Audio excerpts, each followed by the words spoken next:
I like everything about the new Disney movie Tomorrowland, but the movie. Does that confuse you? It confuses me, too. There's so much great stuff in this movie that doesn't even remotely hang together. And yet I loved the acting and the directing and the banter and the ultimate message of the film so much that I'm left feeling vaguely positively toward it, even as I realize it essentially told no story.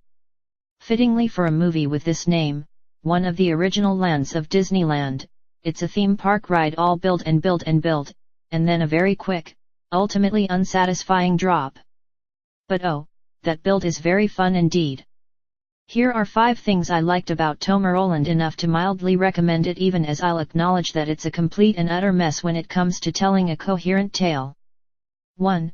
The theme is both novel and just weird enough to work. The center of Tomorrowland is a strange, futuristic city hidden away in some sort of alternate dimension, which was apparently discovered by a team of scientists that included Nikola Tesla and Thomas Edison, among others.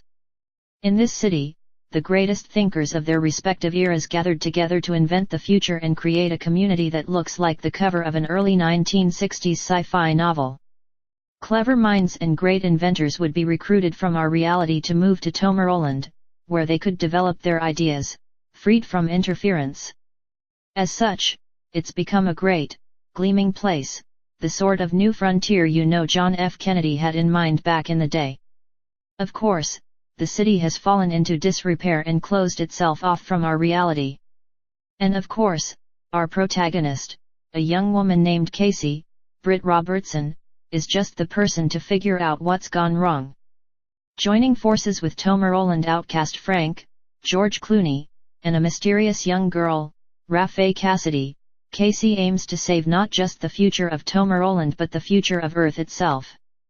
What director Brad Bird and his co-writer Damon Lindelof, who came up with the story with Jeff Jensen, are getting at here is the idea that the most powerful force humanity has is blind optimism and hope.